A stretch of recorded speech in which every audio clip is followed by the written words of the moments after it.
और आकाश में एक रहस्यमयी आभा फैली हुई थी। यह एक मिथकीय संसार था जहां हर कदम पर नए रहस्य छुपे थे। भविष्यवाणी की जाती है, एक प्राचीन गुफा में एक तपस्वी योगी ध्यान की गहरी अवस्था में था। उसकी आंखों के सामने एक दिव्य क्रिस्टल बॉल चमक रही थी जिसमें एक शक्तिशाली राजा का दर्शन हो रहा था। सोने की रोशनी से घिरा वह राजा सुमन हंसड़ा था। यह भविष्यवाणी थी, एक राजा जो आने वाले समय में दुनिया को बदलने वाला था। समय बीतते हुए साम्राज्य उभरते और गिरते हैं। समय की धारा में साम्राज्य उभरते और गिरते गए।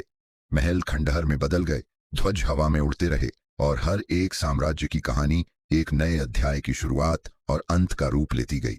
हर स्थान, हर काल अपना एक रहस्य समेटे हुए था। झारखंड का गहरा जंगल। झारखंड के गहरे जंगलों में हरियाली के बीच प्राचीन पेड़ अपनी जड़ों को जमीन में गहराई तक फैला चुके थे। एक रहस्यमयी कुहासा जंगल में छाया हुआ था और दूर एक गुमनाम गांव दिखाई दे रहा था। इस अंधेरे और रहस्यमयी स्थान में कोई न कोई रहस्य छिपा हुआ था।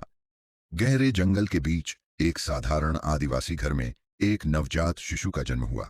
उसकी त्वचा से हल्की दिव्य रोशनी निकल रही थी। माता पिता हैरान थे, लेकिन उस बच्चे की आंखों में कुछ अलग था।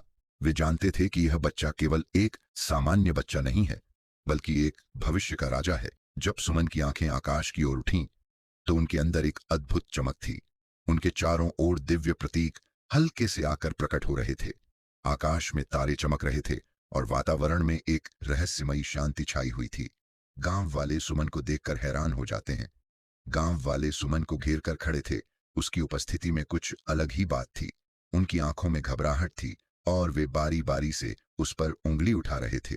वह शांत खड़ा था, लेकिन उसके चेहरे पर एक ऐसा शक्ति का एहसास था जो किसी सामान्य इंसान के पास नहीं हो सकता। सुमन एक रहस्यमयी गुफा के सामने खड़ा था जो घने जंगल में छिपी हुई थी।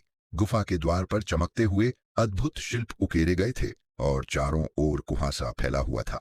यह गुफा न केवल एक स्थान थी, बल्कि भविष्य का मार्गदर्शन भी था। गुफा के अंदर एक दिव्य अस्त्र, त्रिकाल अस्त्र, हवा में लटका हुआ था। वह अस्त्र गोल्डन आभा से घिरा हुआ था और इसके चारों ओर पुरानी देवताओं की उकेरी गई आकृतियां थीं। यह अस्त्र सुमन के भविष्य का हिस्सा था, जो उसे शक्ति और विजय देगा। सुमन त्रिकाल अस्त्र को पकड़ता है और जंगल रोशन हो जाता है। सुमन ने हाथ बढ़ाया और त्रिकाल अस्त्र को अपने हाथों में पकड़ लिया।